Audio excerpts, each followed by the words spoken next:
And for today, we're going to start, we're going to be talking about self-care, especially now in this time of the semester. I know that things are getting a bit busier, especially with tests and school. So we want to make sure that that we can talk about self-care and how to incorporate it in your day-to-day.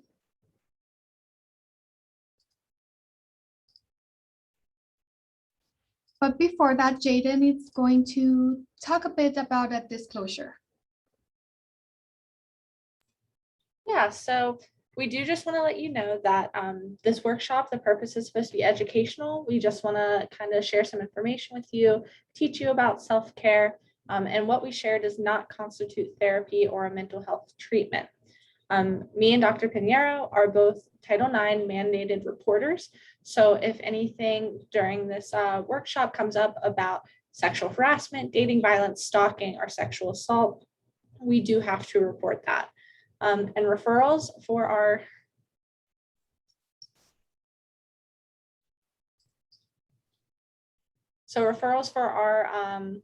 for CAP services can be requested and they are available as needed. You can speak to us confidentially or give us a call at the front office. Absolutely. All right, let's see. We wanted to start by talking about self-care, right? And like Jada mentioned, this is an educational workshop. So we're going to start sharing strategies and things that can be incorporated through self-care. But if you want to use the chat function to ask us any questions or share your self-care activities, right, you're more than welcome to do so. And when we talk about self-care, we're talking about that intentional or deliberate activities that take care of yourself holistically, right? So I think a key word here is intentional. A lot of the times we think about self-care, about all of those activities that we like to do. But in this case, when we're talking about self-care, we're referring to those activities that have a purpose in terms of improving how we feel and how we are managing stress or different things that are going on around us. So it has different types of benefits. It can help us improve physically and emotionally. It can help improve our daily mood, right? Decrease any depression, anxiety, stress, or different types of mood changes that can occur during the semester. Improve the relationships that we have with people, especially, right, that because when we're overstressed, we do tend to have less less management in terms of our emotions. So for example, if we're having increased amount of stress, we can be very short with people or respond in a way that we wouldn't respond in different situations. So part of self-care is being able to have that time for ourselves so that we can improve our relationships. And also improving the relationship we have with ourselves, right? As much as this relationship with others are important, feeling well with ourselves and being able to have a positive relationship with ourselves, that's also very important as well. So we did wanted to share this self-care wheel, and it's a way to see and talk about how self-care can impact different areas of our lives, right? Not only in terms of stress management or school, which are very important, but also it can impact how we feel physically. And this can include having self-housing, getting enough sleep, eating well, right? Maintaining, exercising. So being able to take care of ourselves physically can impact how we handle stress, how we can concentrate in school, how we can relate to others. The same thing with psychological. This can include having time for self-reflection, like journaling or drawing, reading self-help books, right? Having that time for ourselves so that we can improve our mood and improve how we relate to the day-to-day. The emotional component, when we talk about that through self-care, we're referring to having those affirmations, right? Being able to tell ourselves, all those things that we are able to achieve, right? Reminding ourselves. And also practicing forgiveness. A lot of the times when we think about other people, we tend to be more forgiving, but sometimes we can be very harsh on ourselves. So practicing self-care can be even starting to be more flexible with ourselves in different areas. And there's other parts such as the spiritual, right? Being able to connect spiritually. And this can include with religion, but it can include other things, right? Like dancing, playing, meditating, having that space to connect spiritually with the day-to-day. The personal part is more in terms of learning what you want, right? Learning who you are and being able to do activities that help us understand ourselves more. So spending time with family, with friends, spending time on our own, those are personal ways to achieve self-care. And finally, professional, right? Being able to set those boundaries, taking time for lunch, being able to say no at work settings or school settings, and having time for ourselves afterwards. So what is not self-care? Often when we think of self-care, we think of activities that can help in terms of diminishing stress or anxiety.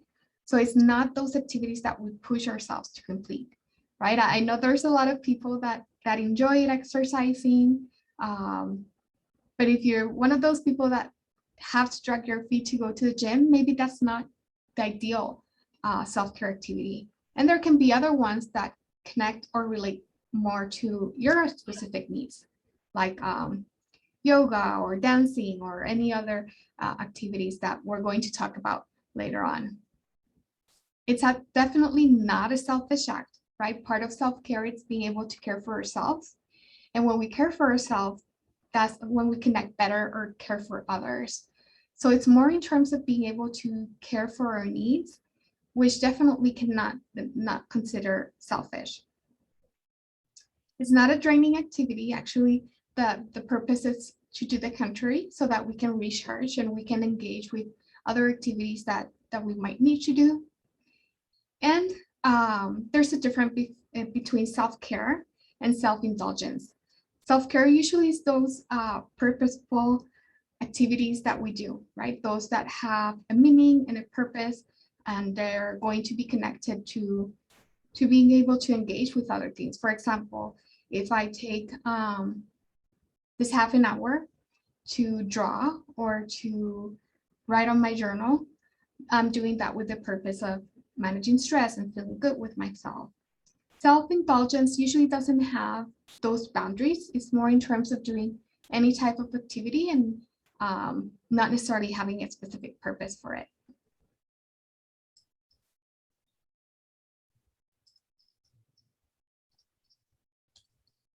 Right, and Ms. Jaden is going to talk a little bit about how to start practicing self-care. Yeah, so when we're approaching self-care, we have to think about it just like any other skill that we are trying to learn. It's going to take a lot of practice and it might not be easy. It can be a challenging thing. But the best way to approach it is to start with an activity that you know you enjoy. So we can pick something that we already know that we want to do. So we know we're going to look forward to it. We know it's going to be not something that, like Dr. Piñero had mentioned, it's not supposed to be something that's difficult or that we draining us. It's supposed to be something that we enjoy. So starting with an activity we already know we enjoy is a good starting point. And when we're doing that, we need to think about when we are going to do it. So we have to schedule out time, whether that be, in our planner, a cell phone reminder, maybe just a to-do list. We have to dedicate a certain time for it so we know we're going to do it. We know when we're supposed to do it. And while we're doing the activity, like I said, it's going to be a learning process. It's about practicing. So we need to assess how we feel about the activity. What were we experiencing during the activity? Did we see any results? How did we feel after? Because looking at those things, it's going to tell us, like, if we enjoyed that activity, we're going to want to do it again. So it'll be easier to go to the second time or we know that it works. And so when we're pairing it to something, if we are feeling stressed, if we're doing a lot of school, finals are coming up, and we know that there's an activity that does work for us, we can look for that activity and incorporate that to help manage our stress. Now, while looking at how we feel about the activity, we might also say, maybe we didn't like that. Maybe that didn't really work. And so we should also create a do not list. That way, we also know the activities that do not work for us and the ones that we should not go back to. Differentiating those is going to make practicing self-care easier. Absolutely. And Ms. Jaden, I wanted to add to that, right, to the do not list. It can definitely include those activities like Jaden mentioned that don't work for us, or boundaries that we want to set, right? Do not answer an email, work emails after 10 p.m., right? Those can be very important boundaries that we set to improve that self-care. And speaking of boundaries, I know that Jaden is going to talk a bit more about those. Yeah, so when we're looking at these self-boundaries, boundaries are a form of the self-love and self-care that we're talking about. Creating those, as Dr. Piñero said, those do nots. We are allowing ourselves to be kind of in safe space and not kind of force ourselves into activities that we don't want, or activities that may invade on our us time. So when we're looking at those boundaries, you want to commit to yourself like you would loved ones. If you tell one of your friends that you're going to show up at their house, that you're going to hang out, you're going to make sure you show up. So make sure that you're showing up for yourself as well. There's also the power of saying no, which goes back to that kind of do not list, being able to say no, being able to recognize when something is not benefiting you or when it is invading those boundaries, and being able to say no is a powerful skill, and it can help protect some of that peace or protect that self-care. So when you're setting the boundaries, you're more likely to meet the basic needs, to be emotionally and physically healthy, and to not take on your responsibilities and others. You are looking at what you can do and committing to that, not forcing yourself into something you don't want to do, something that you can't do, or something that does not benefit those areas of self-care that we went through on the self-care wheel.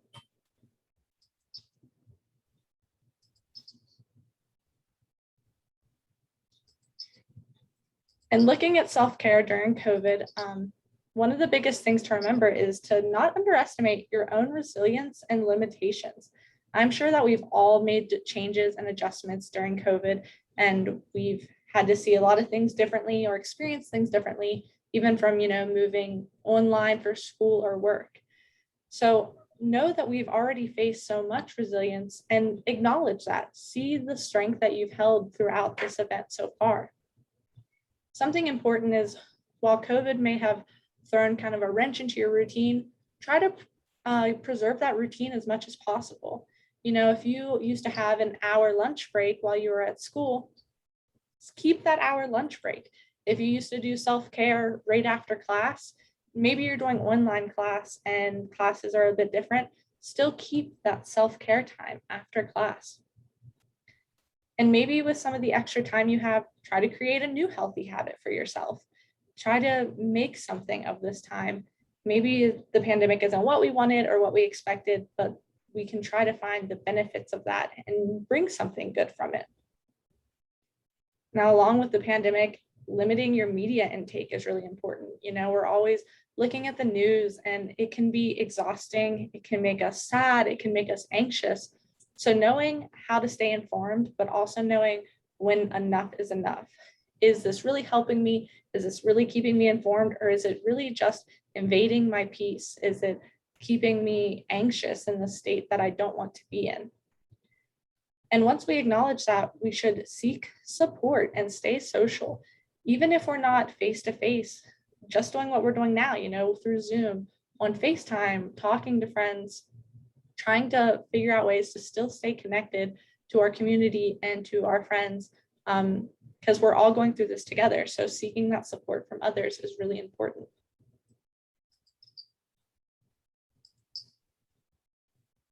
Definitely. And with that, connecting with what Jaden was mentioning in terms of the importance, especially now, right, that we have been through that transition of COVID for a while, we wanted to share some self-care practices that can maintain, right, that health, emotional health, physical health, and overall being able to take care of ourselves in our day-to-day. Before we do, I did wanted to ask, I don't know if you feel comfortable, even if it's through the chat, sharing what are some of the self-care practices that you use usually or that you apply. Yeah, sure. Some of the stuff that I try to do is, well, of course, try and exercise. I like walking a lot, going out to walk, like just out in the neighborhood and stuff. And also meditating, just listening to like relaxing music and stuff. So that has helped a lot, especially in COVID. Definitely, and those sounds like great self-care exercises, especially, right? I know you mentioned walking or going around the neighborhood, and that's a great way to kind of change sceneries, which was very important during COVID, especially when we were working and studying from home. A lot of yard working too, working on the yard and stuff, that helps. Yeah, definitely spending time outside, right? And even the sun exposure, that can definitely have an impact on our mood. It does. And I know you also mentioned meditating, and we're going to talk a little bit about mindfulness throughout the presentation and do a brief exercise, right? So that we have the space to practice that today too. Okay. So we thank you so much. I really appreciate you sharing that because I think those are great examples of self-care. So part of it, right, is being able to maintain a healthy diet, right? Because as we mentioned when we were looking at the wheel, part of self-care is that everything is connected, right? Our physical health, our emotional health, psychological well-being, spiritual well-being, it all connects in terms of how we can care for ourselves and maintain a healthy relationship with ourselves. So maintaining a healthy diet doesn't mean that you have to go in a very strict diet. It's just the acknowledgement that what we can eat also can have an effect physically, but especially in how we feel, right? There are foods that can help us feel very alert and focused throughout the day. And that can help us not only in our school and family and relationships and work and all the things that we have to do, but also in our day-to-day, right? Being able to do other self-care activities because we feel focused and we feel connected. Eating some unhealthy foods can actually help, makes us feel unhappy or a negative mood. So a lot of sugars or foods with high grease content, they can make us feel a bit slower throughout the day, right? And tired. So some good foods that usually produce energy include fish, blueberry, nuts, green veggies, broccoli, because those are foods that can be a good energy source. And we wanted to recommend or talk a little bit about this book if you're interested more in terms of learning about that connection with food and your mood. There's a book that's called The Good Mood Kitchen by Leslie Korn that talks a little bit more about that in depth. And this one you already mentioned, right? When you talked about going around the neighborhood and taking a walk, it's being able to move, stretch, or exercise. And again, a lot of the times when we think about exercise, we're thinking about the physical effects, being more healthy, maintaining, right, a certain activity level, and it can definitely help us physically. And it also has a very important emotional component, right? In terms of the endorphins and feeling more alert and in improving our overall mood. So a lot of the times exercise, especially like you mentioned, being able to go outdoors and walk and go around the neighborhood can help decrease anxiety and stress. One of the things I do recommend for students, right, is being able to identify which exercises fit with your schedule easily, right? I know as the semester goes on, the schedule might look busier or we might have different things that we want to accomplish throughout the day. And sometimes we might not be able to exercise a whole hour at a gym, but we might be able to take a 15-minute walk, right? And that can fit into our schedules, and we don't feel overly stressed about having to do a self-care activity. And finally, practice something you enjoy, right? I know you mentioned meditating, yard work. So being able to find, okay, what works for me? What are things that I also enjoy while I'm doing? So it can be walking, going to a gym, dancing, Pilates, yoga. It can be many different activities that maybe are a good fit for you specifically.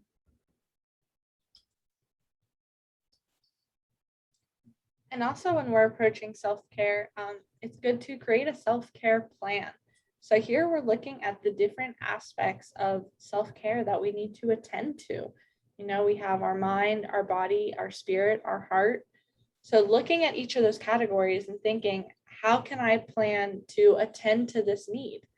And so here, just some examples for the mind might be being creative, you know, kind of challenging ourselves to be creative and step out of our comfort zone of creating something, painting something, designing something, reading, problem solving, learning new things, and taking breaks. You know, school can be even just being in class, like learning those new things that can be good for us, but we also need to incorporate those breaks into it. Make sure we're not, you know, taking on too much at one time. And then looking at the body, we have basic needs that we have to meet in order to, you know, be at our best. And so drinking water, as we already discussed, you know, eating those good foods, exercising, relaxation, and then deep breathing. Deep breathing is a good one because, you know, not everybody understands like the different breathings. And so diaphragmatic breathing, you know, sometimes when we breathe, we might feel our chest rise, but learning how to breathe and kind of feel it in our belly, that can help us get those deeper breaths and feel more full. And then looking at our spirit, and as you already mentioned, being outside in nature, it feels great to be connected, to have that fresh air, to kind of feel that vitamin D from the sun, helping others, you know, meditate, like you talked about, dance, mindfulness, sing. These are all things that are going to help us feel good with our spirit. And there are a lot of things that you're already doing. So that's a really good sign for your self-care plan. And then our other category is heart. Now, the heart can be cuddling with pets or being with friends, you know, laughing, finding the joy in life, finding that fun in life, being with family, especially as students. You know, it feels like we're always so caught up with school. There's always another assignment. We have a test coming up. But being able to find the fun in life and set time for fun, you know, set time for friends and family, make sure that we're meeting those needs and not just focusing too much on school. That can help us, you know, relax and take care of ourselves.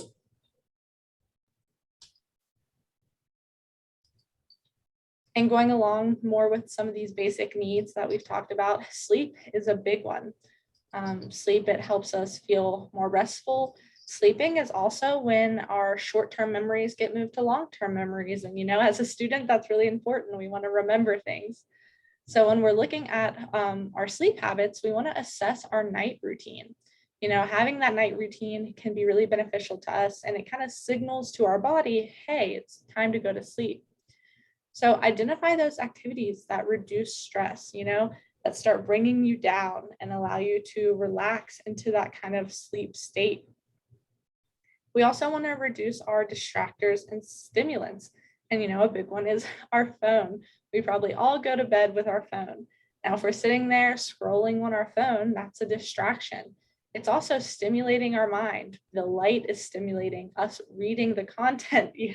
The phone is the worst. I am right there. And that's the thing, is we go to sleep with our phone. So how is that affecting us? And, you know, something that I've found really beneficial is the reason I went to sleep with my phone was because my phone was my alarm.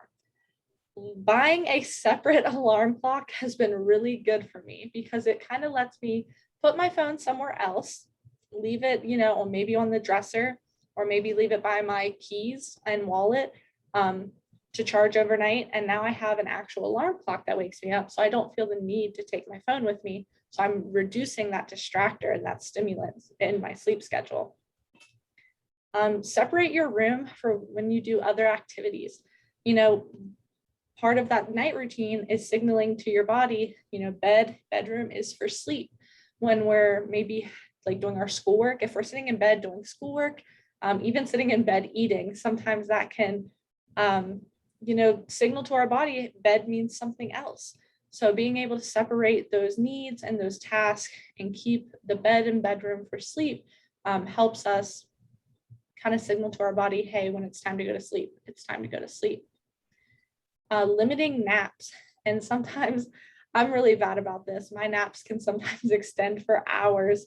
But there is science proving that the 15 to 30 minute naps earlier in the day are most effective. I learned that back in, I think, my high school psychology class, that they said like 20-minute naps are most effective.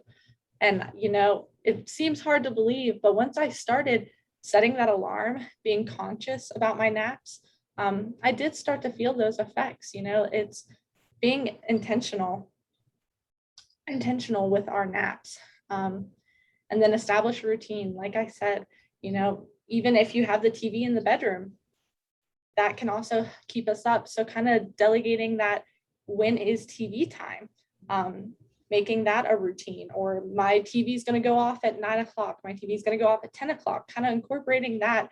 If we can acknowledge and see what some of our distractors and stimulants are, then we can start, you know, adjusting them and targeting them or working them into the routine.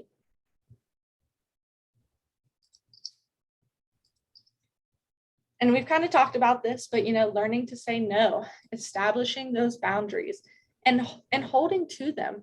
Because it's one thing to establish the boundary, but it's another thing to kind of enforce it, you know, to expect people to appreciate it, for us to even appreciate it. Saying yes frequently can lead to burnout and significant stress. And that could be something that we see with classes, you know. If we're always taking on more classes, or maybe we're taking on more extracurriculars, or maybe we're taking on more work, it's going to lead to burnout, and it's going to lead to us being less satisfied with what we're doing. And it might be something that we started off being really interested and passionate about, but we just burned ourselves out by constantly saying yes, yes, yes. So practicing saying no, and within time, maybe we can feel more empowered by that, knowing when this isn't going to benefit me, this is going to, even like weighing the benefits and the cons, you know, maybe it would benefit me, but it's also going to make me really tired. It's going to invade on my self-care time. It's going to make me spend less time with my family. Knowing when the risks outweigh the benefits is an important part in saying no.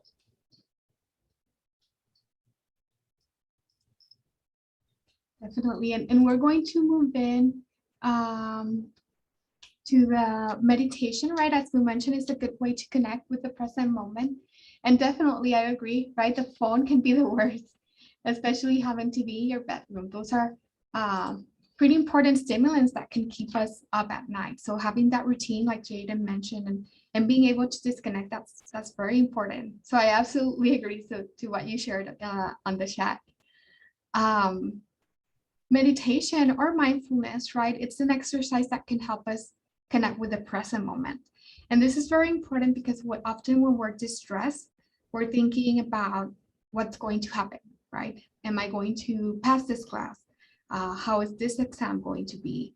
Am I going to pass the semester, right? And we're thinking about all those what ifs or thoughts about the future, or even thinking about the past, right? Those painful memories or situations that we had in the past. So mindfulness help us acknowledge this, but also bring our attention to the here and now. Okay, what's happening at this precise moment? So for this is going to be a brief exercise. So start by finding a comfortable position for your body. Sitting is often recommended as it helps keep the body awake and energized. You may sit on a yoga mat, meditation cushion, or chair.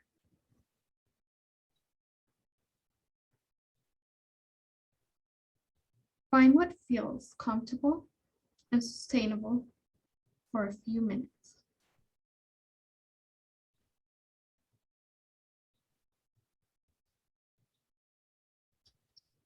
Gently allow the eyes to close. And then if you can't close them, because I know you might be in a different setting, try to focus your eyesight in a specific object. So you can softly gaze them at the floor or the ceiling, depending on your position.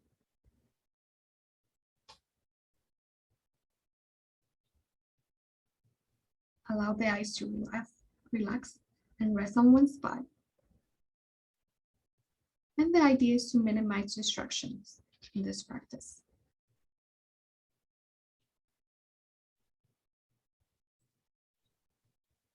Now bring your awareness to the abdomen.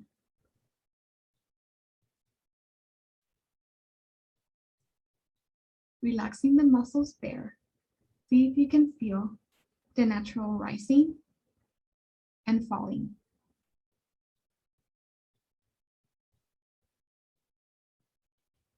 Imagine the body is breathing itself.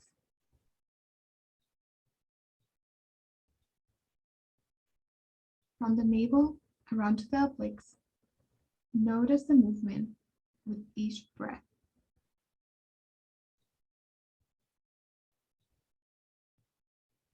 And take a few deep breaths like this.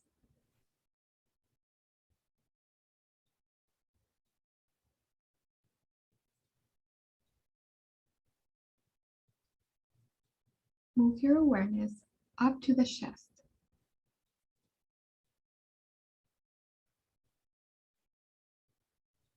As you inhale, tune in into the expansion of the lungs and the rising of the chest.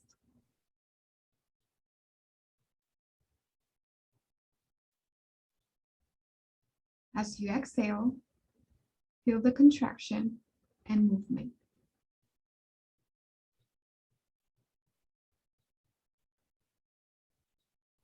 See if you can follow the feeling of the breath from the beginning of your inhalation to the end of your exhalation.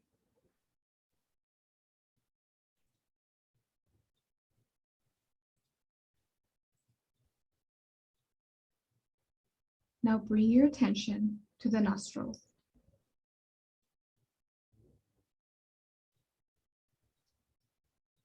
The feeling of the breath may be more subtle there.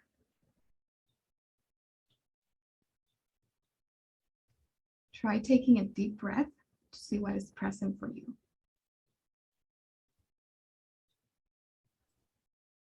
You may notice a slight tickle at the tip of your nose as you breathe in.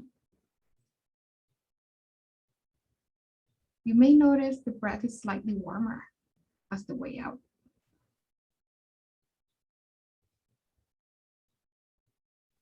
And rest your awareness on the body breathing in one of these three spots.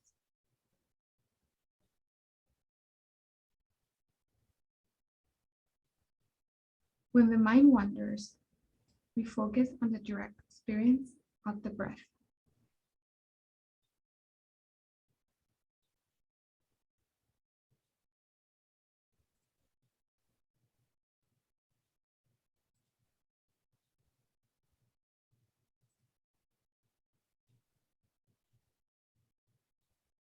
Wrapping up this period of practice, bring this awareness with you into your daily life.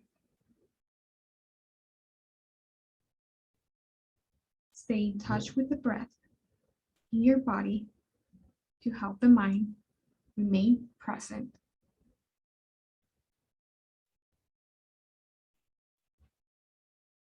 When you're ready, you may open your eyes. So an exercise like this one, it helps us see that we can connect with the present moment, as we mentioned, but also that you don't need to take a whole lot of time to practice self-care, right? It could be 5 minutes, 3-minute breathing exercise as a way to check in with with yourself in the here and now.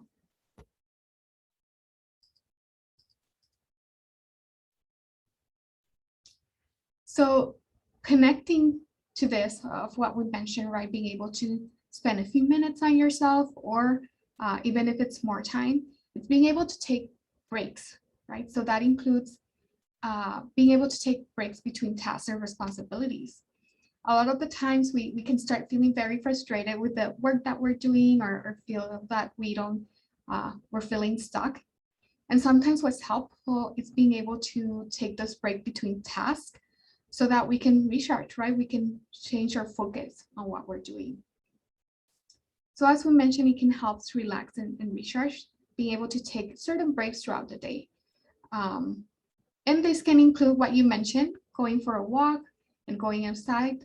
But while you're doing that, it can help do what we practiced today, right? Be more mindful of your surroundings. What sounds am I hearing? What temperature am I feeling, right? And any things that I'm observing can help us connect more in a very mindful way to the here and now. And include physical activities so you can also get a better sleep at night. Another component is getting organized, right? It saves time in the long run. I know that sometimes we feel that we don't have time to get organized, but throughout the day, we can see that it's also taking less time for us to complete certain tasks, or to know or have an idea what we're going to do next, or what we want to try out next. It can help us reduce stress by keeping on track, but also by knowing when what we have accomplished. I know a lot of students have shared that I really like to have to-do lists because I get to scratch out or line out what I already did. And it can definitely help to see that, right? And to keep that motivation too. This can create more space on your mind, and less space for ruminating, right? To being stuck in thoughts of what should I be doing, or I should already have reached this goal, right? It can help us see, okay, this is where I'm at right now. Cooking at home, and not in the sense of having a stressful time, but in terms of being able to switch tasks, right? If we're constantly doing our homework, maybe that cooking time can be a space for us to do something that's different, and that we get to engage with different things that are going on, like taste, smell, and using our different senses. It can help in the development of a healthy diet, and like we mentioned, that has a relationship with our mood as well. It can help connect with tasks that is different from other ones. Could disconnect from school, from work, even if it's for 30 minutes that you're preparing a meal. Taking time to create a dish that you would enjoy, right? And like we mentioned, there are certain things that can help increase motivation. And knowing that I'm spending this time creating something that's enjoyable for me, and that I'm going to have a good time enjoying the taste and the smell of that food, can definitely be helpful, and can create that recharging space. And help us feel more accomplished that we finished and we did a task that day. Another one is reading a good book, right? This is another intentional task. And a lot of the times it helps because, especially as students, we're often reading, right, about school or about our classes, which can be pretty interesting depending on the classes that we enjoy.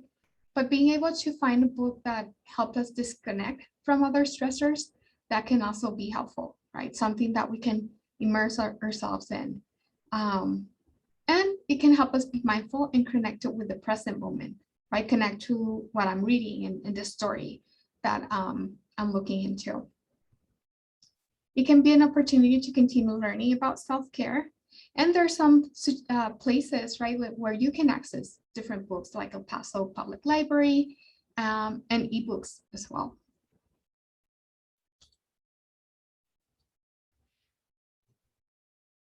So while we're doing these things, we should be practicing self-compassion. And that's this kindness and understanding when confronting with personal failures. And so, like we said, self-care might be challenging, and maybe we don't always get the hang of it right away. Maybe we really meant to incorporate it this day, but we didn't. To not just be angry with ourselves and to not just give up on it, but to be compassionate with ourselves in the face of those failures. And so it says treating yourself like you would treat your best friend. Thinking about that, thinking of your best friend, your partner, even your family member, like I have a little brother. And if I heard somebody talking bad about my little brother, I would, stand up for him. I would, step in and be like, don't say that. Or even if I heard my little brother be like, oh, I failed a test, I'm so stupid, I'd probably be like, you're not so stupid. Like, you just had a project in that other class that you got an A on. Like, maybe you just had a bad day, shake it off. We're so quick to be compassionate with others and to kind of step in when we hear that negative self-talk, but are we being compassionate with ourselves? Are we stepping in when we hear ourselves talk negatively about ourselves? So it's honoring this humanness and noticing and replacing those self-critical thoughts. A big part of being mindful is just about noticing. When we talked about the cooking, cooking is not just a physical activity, but you're smelling the food, you're noticing the colors of the food. And so taking that experience and going through each day, noticing those things. Are we noticing when we're being a little self-critical? And are we trying to challenge that thought and replace it with self-compassion? That is an important part to our journey through self-care and mental health, school, daily life, to incorporate that self-compassion.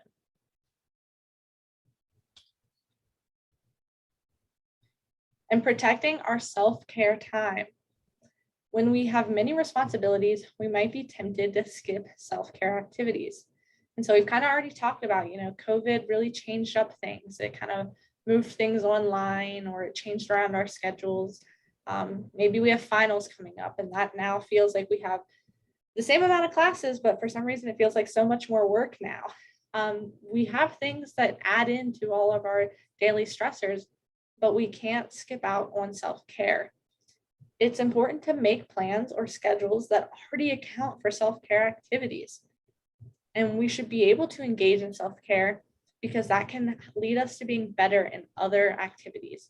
So we think of it kind of like an energy gauge, when our gauge is all the way full, we're doing the best, we're really, maybe it's our best work, we're writing that essay, we're, 3 pages in and we're thinking it out. We're doing really good because our energy gauge is full. But as we keep working, that energy gauge comes down and down and down. If we're able to notice, maybe we're at that halfway point and we take that time for self-care, we can build that energy gauge back up and go back to being our best self. But when we're ignoring that self-care time, if we skip the self-care time because we feel like we have to keep working, our energy gauge is going all the way down. And now maybe we're not putting our best work forward. Maybe we just want it to be over with. So we don't even care what we write at this point. It's about incorporating that self-care time and noticing maybe when we're wearing ourselves thin and wearing us out, and we feel burnt out, taking that time and acknowledging, I have time for self-care and I really need to utilize it, because maybe I do have a lot to do, but I'm not going to do it well. And I'm not going to be able to make it all through if I don't take this time now to rest and recharge and take care of me. So look for ways to incorporate these activities into your daily life. And, we've already mentioned things like cooking. We have to eat lunch. We probably eat lunch every day. So you already know you're going to take that time for lunch. So make it a self-care activity, make it intentional and mindful as we're cooking our food and committing to that experience, incorporating that as a way of self-care, because it already fits into our schedule. It gives us time to recharge, and we're being mindful during that time. So as we get to the end, we just want you to know that CAPS is here for you. We have a staff of counselors, therapists, licensed psychologists, and you can consult with us. And we have referrals, we have appointments available, and we are currently doing telehealth services. So it would be a Zoom meeting similar to this. We have single session therapy, that might be just a one-time thing. You need to talk it out, problem solve. We have crisis sessions if you ever feel like you need to talk to someone right now. We also have regular sessions if you're wanting to enter kind of a longer term relationship with a therapist and, have those regular sessions maybe every 2 to 3 weeks. We can also do that. So these are the services that are available to you. And even right now, we're doing group sessions through Zoom. We're able to meet in a group where, you get to talk to other people that might be experiencing other things and kind of have this open process. So we still have all our resources available to you, even if we are remote currently. Yes, definitely. And I wanted to add the single session therapy, something that we tried out a bit more during the pandemic, right? For students that needed to talk right away. But like Jaden mentioned, you can consult with us, have regular sessions, group therapy. And for the crisis sessions, if you need to come in, you can also do some in person, right? So we have that telehealth component for the regular sessions, but definitely if you need to speak with someone right away, you can definitely drop by at CAPS. And some ways to contact us is by giving us a call at 915-747-5302. And these are our hours of operation. Even if you're here on campus, right? Even if you feel that it's easier to fill out paperwork on campus, you can also drop by our office. Well, we're here in person, even though we're having the telehealth, we're here at the office too. You can send us an email if you have any questions. We recommend that are not questions that are too personal because email can be confidential, but any general questions about workshops or anything like that, feel free to contact us that way. And our phone number, it also acts as a crisis line. It's the Minors Talk crisis line, and it works 24/7. So if you need to speak with someone right away and it's the weekend or it's the evening, you can still give us a call. We also offer some workshops like this one. And you can register to an event as a UTEP student. You can go to our page, which is utep.edu/council. And there we have a section that's called CAPS to Go. And in CAPS to Go, you will have pre-recorded workshops in which you can access at any time. And you can also have like workshops like this one and register for that one and attend. It's a very good way to, as we mentioned, schedule in that self-care. For example, we have some workshops of mindfulness. So you might say, you know what, this day I do want to have some time to practice a mindfulness exercise. You schedule that in and you do that exercise and go on with your day. So definitely, those are some resources that we have available. And we also have a couple of minutes, right? That concludes our presentation, but we do have a couple of minutes for any questions that you might have. I know you shared writing in a journal on a daily basis have been helpful, definitely, right? And in terms of being able to share what we experienced that day, but also observe, right? Observe what we felt or our thoughts. That definitely is something that can be very powerful. That can also be a good place for you when you're engaging in some of these self-care activities to take time to assess how you felt or what you experienced during that activity, to kind of write it down in a journal, because it's good. It's a good place to kind of reference when we are needing a self-care activity or wondering, what would help me most in this situation, to be able to look back on the other self-care activities we have tried and engaged in and how we felt during that time. It's a good place to kind of keep track with ourselves and use it as kind of a reference material. Absolutely. All right, thank you so much. If you have any questions that come up afterwards, you can definitely give us a call or write to our email, and we really appreciate you coming in for today's workshop. And I hope it's helpful, right? Especially now that we're going through midterms and working towards finals. So definitely making the self-care activities a priority too. So we really appreciate you being here, and we hope you have a nice rest of your day.